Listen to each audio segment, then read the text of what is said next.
Hello student, मैं RJ Rajesh. आज के इस लेक्चर में अपन बात करते हैं किरण प्रकाशिकी रे ऑप्टिक्स के बारे में।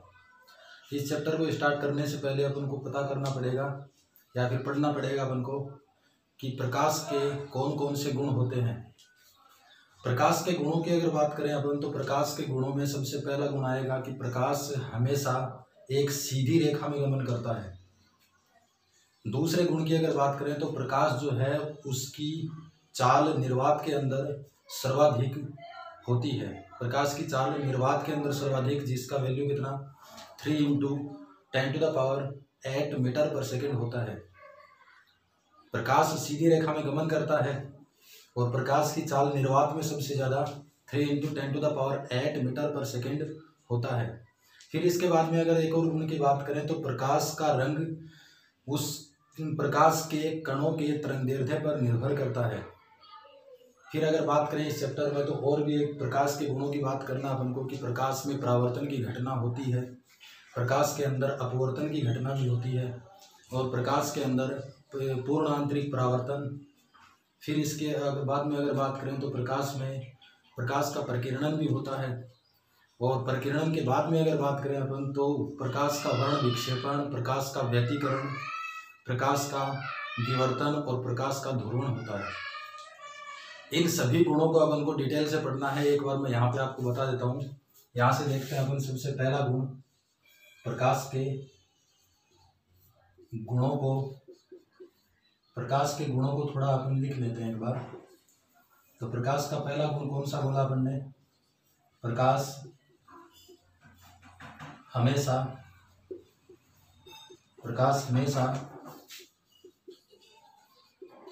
सीधी रेखा में गमन करता है। प्रकाश हमेशा सीधी रेखा में गमन करेगा। दूसरे गुण की अगर बात करें तो प्रकाश की निर्वात में चाल सर्वाधिक होती है।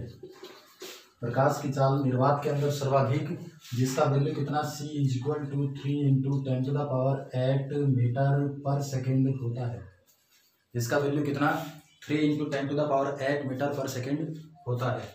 उसके बाद में अगर बात करें तो प्रकाश का रंग जो है, प्रकाश का रंग कणिकाओं या प्रकाश के कणों की तरंगदैर्घ्य पर निर्भर करता है। फिर इसके बाद में नेक्स्ट गुण की अगर बात करें तो प्रकाश के अंदर परावर्तन की घटना होती है। प्रकाश में परावर्तन की घटना होती है। फिर अगर बात करें तो प्रकाश के अंदर अपवर्तन की घटना होती है। फिर इसके बाद में बात करें तो प्रकाश का पूर्ण आंतरिक परावर्तन होता है। फिर इसके बाद में अगर बात करें तो प्रकाश का वर्ण विक्षेपण होता है, और फिर इसके बाद में अगर बात करें तो प्रकाश का प्रकीर्णन भी होता है, फिर इसके बाद में अगर बात करें तो प्रकाश का व्यतिकरण, प्रकाश का विवर्तन और फिर इसके बाद में प्रकाश का ध्रुवण भी होता है। किरण प्रकाशिकी चैप्टर के अंदर अपन को प्रकाश का परावर्तन, प्रकाश का अपवर्तन, फिर इसके बाद में पूर्ण आंतरिक परावर्तन, वर्ण विक्षेपण और प्रकीर्णन, इन सभी गुणों के बारे में डिटेल से पढ़ना है। और इन सभी गुणों को अपन मान के चलते हैं कि प्रकाश किरणों के रूप में संचरित होता है। इन सभी गुणों को अगर डिटेल से पढ़ना है तो उसके लिए अपन को ध्यान में रखना है कि प्रकाश जो है, प्रकाश को किरण मानकर इसकी व्याख्या करते हैं। फिर इसके बाद में बच गया आपका प्रकाश का व्यतिकरण, विवर्तन, ध्रुवण, जिनका डिटेल से अपन स्टडी करेंगे चैप्टर नंबर 12 में। इससे नेक्स्ट चैप्टर में करेंगे। यहीं पे आपको बता देता हूँ मैं कि प्रकाश का व्यतिकरण, विवर्तन और ध्रुवण की व्याख्या प्रकाश को तरंग मानकर की जाती है।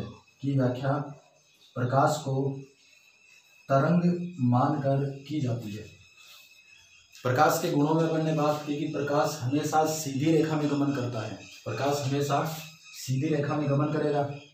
फिर इसके बाद दूसरे गुण की बात की तो प्रकाश की निर्वात में चाल सर्वाधिक कितनी होती है, 3 × 10⁸ मीटर पर सेकेंड।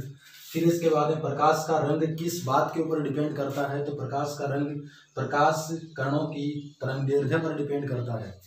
फिर इसके बाद में अगर अलग गुणों की बात करें तो प्रकाश के अंदर परावर्तन भी होता है, अपवर्तन भी होता है, प्रकाश का पूर्ण आंतरिक परावर्तन भी होता है, प्रकाश का वर्ण विक्षेपण भी होता है, प्रकाश का प्रकीर्णन भी होता है। और परावर्तन, अपवर्तन, पूर्ण आंतरिक परावर्तन, वर्ण विक्षेपण और प्रकीर्णन को प्रकाश को किरण रूप मानकर इनका व्याख्या करेंगे। प्रकाश का व्यतिकरण, विवर्तन और ध्रुवण जो है इनकी व्याख्या प्रकाश को तरंग रूप में मानकर करते हैं। ठीक है।